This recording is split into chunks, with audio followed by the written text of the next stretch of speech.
আজ আপনাদের সঙ্গে শেয়ার করব বাঙালির অত্যন্ত প্রিয় একটি রেসিপি মাটন কষা। অনেকে অনেক রকম ভাবে এই রান্নাটি করে থাকেন, কিন্তু আমি এখানে একদম সহজ পদ্ধতিতে ঘরোয়া উপকরণ দিয়ে এই রান্নাটি করে দেখাবো। নমস্কার বন্ধুরা, আমি সাবরী ফুড ক্যানভাসে আপনাদের সবাইকে স্বাগত জানিয়ে শুরু করছি আমার আজকের ভিডিওটি। রান্নার শুরুতে মাংসটাকে ম্যারিনেট করে নেব। একটা বড় পাত্রের মধ্যে নিয়ে নিচ্ছি 4 টেবিল চামচ টক দই, 1 টেবিল চামচ আদা রসুন আর কাঁচা লঙ্কা বাটা, 1 চা চামচ দিলাম লবণ, 1 টেবিল চামচ দিচ্ছি সর্ষের তেল, 1 চা চামচ জিরের গুঁড়ো, 1 চা চামচ ধনিয়া গুঁড়ো, 1 চা চামচ লঙ্কা গুঁড়ো আর 1 চা চামচ দিচ্ছি হলুদ গুঁড়ো। এবার এই মশলাটাকে খুব ভালোভাবে মিশিয়ে নিতে হবে। মশলাটাকে মিশিয়ে নেওয়ার পর এর মধ্যে আমি দিচ্ছি 1 কেজি খাসির মাংস। মাংসটাকে আমি খুব ভালোভাবে ধুয়ে জল ঝরিয়ে রেখেছি। যখন আপনারা মাংসটাকে ম্যারিনেট করবেন তখন অবশ্যই খেয়াল রাখবেন এর মধ্যে যেন একটুকুও জল না থাকে। এবার হাত দিয়ে খুব ভালোভাবে মশলার সঙ্গে মাংসটাকে মাখিয়ে নিতে হবে। আর যখন এই মশলাটাকে ম্যারিনেট করবেন তখন একটু হাত দিয়ে চেপে চেপে করবেন, কারণ যত ভালোভাবে মাংসটা ম্যারিনেট হবে তত ভালো কিন্তু রান্নাটা হবে। মশলার সঙ্গে মাংসটাকে খুব ভালোভাবে মাখিয়ে নিয়েছি। এবার 2 থেকে 3 ঘন্টার জন্য এটাকে রেস্টে রাখবো। যদি আপনাদের হাতে সময় কম থাকে তাহলে আপনারা তাড়াতাড়িও করে নিতে পারেন, তবে যদি রেস্টে রাখা হয় তাহলে স্বাদ কিন্তু দ্বিগুণ পরিমাণ বেড়ে যায়। এবার একটা মশলা রেডি করে নেব। কড়া গরম করে এর মধ্যে দিচ্ছি 1 চা চামচ গোটা জিরে, 1 চা চামচ গোটা ধনে, 4টে ছোট এলাচ, 4টে লবঙ্গ আর একটা দারচিনি, আর দিচ্ছি 4টে কাশ্মীরি লাল লঙ্কা। এর মধ্যে থেকে বীজটাকে কিন্তু আমি ফেলে দিয়েছি, তবে আপনাদের কাছে যদি কাশ্মীরি লাল লঙ্কা না থাকে সেক্ষেত্রে আপনারা শুকনো লঙ্কা দেবেন, তবে বীজটাকে কিন্তু অবশ্যই ছাড়িয়ে দেবেন। মশলাটা এখানে ভাজা হয়ে গেছে। এবার শিলে অথবা মিক্সিতে এটাকে গুঁড়ো করে নিতে হবে। একই কড়ার মধ্যে দিয়ে দিচ্ছি 1/3 কাপ সর্ষের তেল। যেহেতু মাংসের পরিমাণটা অনেকটা বেশি সেজন্য তেলের পরিমাণটা কিন্তু একটু বেশিই লাগবে। ফোড়নের জন্য দিচ্ছি 2টো তেজপাতা আর 2টো শুকনো লঙ্কা।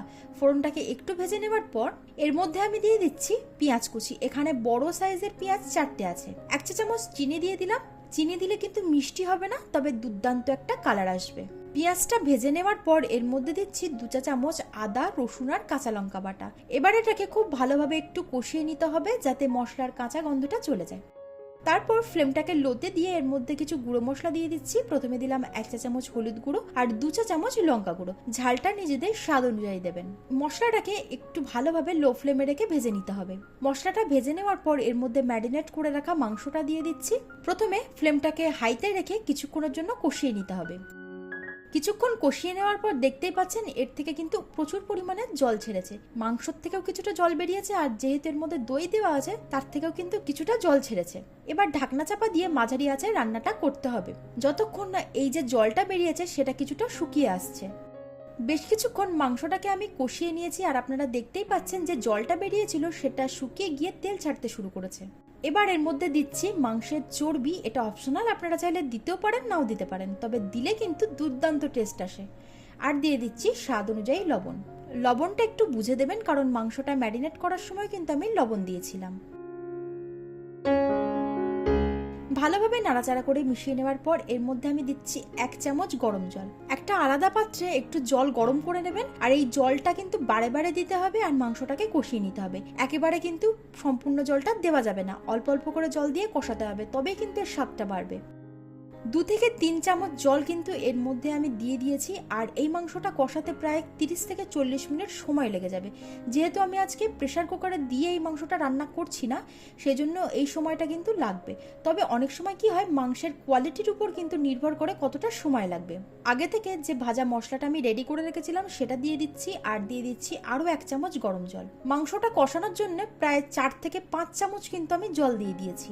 ঢাকনা চাপা দিয়ে আরও 15 মিনিটের জন্য লো ফ্লেমে রান্না করে নিতে হবে। মশলাটা দেওয়ার পর কিন্তু কোনোভাবে আঁচটাকে আর বাড়াবেন না, লো ফ্লেমে রান্নাটা করতে হবে।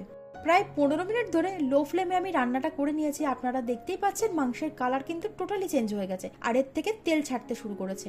যেহেতু মাংসটা আজকে কষা হবে সেজন্য আমি আর গ্রেভির জন্য জল দিলাম না। সবশেষে দিয়ে দিচ্ছি 1 চা চামচ ঘি আর অল্প একটু ধনেপাতা দিয়ে দিলাম। এটা অপশনাল, আপনারা চাইলে দিতেও পারেন নাও দিতে পারেন। ভালোভাবে নাড়াচাড়া করে মিশিয়ে নেওয়ার পর ফ্লেমটাকে বন্ধ করে ঢাকনা চাপা দিয়ে আরো 5 মিনিটের জন্য স্ট্যান্ডিং টাইমে রেখে দিলেই আমাদের মাটন কষা কিন্তু একদম রেডি।